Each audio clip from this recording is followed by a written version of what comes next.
অসম চুক্তিৰ 6 নম্বৰ দফা ৰূপায়ণৰ ডাঙৰ প্ৰতিবন্ধকটো আমাৰ অসমৰ চিটুৱেশ্যনটো।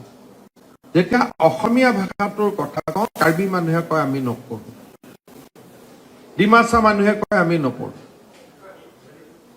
এই কথাবিলাক ভাগ কৰোঁতে কৰোঁতে কৰোঁতে ইমপ্লিমেণ্টেশ্যনটো দিল্লীৰ পৰা নহয়, আমাৰ পৰা টাফ হৈ যায়।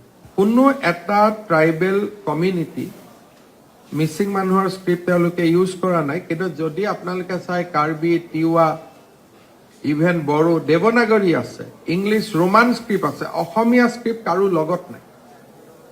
গতিকে আমি এনেকুৱা দুৰ্ভাগ্য এটা প্ৰজন্ম যে যিটো প্ৰজন্মই আগৰ প্ৰজন্মৰ দিনত হৈ অহা ভুলখিনি কাৰেক্ট কৰি থাকিবলগীয়া হৈছে এভৰি ডে।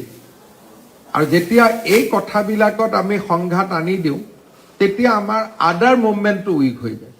যদি আজি ডিমাচা, কাৰ্বি, বড়ো মানুহখিনিৰ লগত আপুনি ভাষালৈ যুঁজিব খোজে, তেতিয়া তাৰ আদাৰ ইম্পেক্ট আহি যায়, দেন আমি সৰু হৈ যাওঁ। সেইকাৰণে বহুত ক্ষেত্ৰত মই আছুৰ লগতো পাতি থাকোঁ, ক'ব কাৰণে খুব ভাল যে অসমীয়া ভাষা ৰাজ্য ভাষা কৰি দিয়ক, প্ৰত্যেকটো পদে পদে অসমীয়া ভাষা কৰি দিয়ক।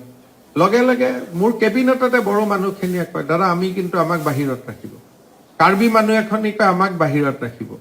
আৰু যেতিয়াই অসমীয়া ভাষাটোৰ কথা কয়, আমাৰ বাকী জনজাতীয় মানুহখিনিৰ মনটো সৰু হৈ যায়। তেওঁলোকে আমাক ভাষাটো জাপিয়ে দিব নেকি হিমন্ত বিশ্ব শৰ্মা এতিয়া। কিন্তু আদাৰৱাইজ তেওঁলোক আমাৰ একে, আমি অসমীয়া। ভাষাই যদি আমাৰ মাজত ভাঙোন আনে, তাহলে এইটো আলোচনা নকৰাই ভাল।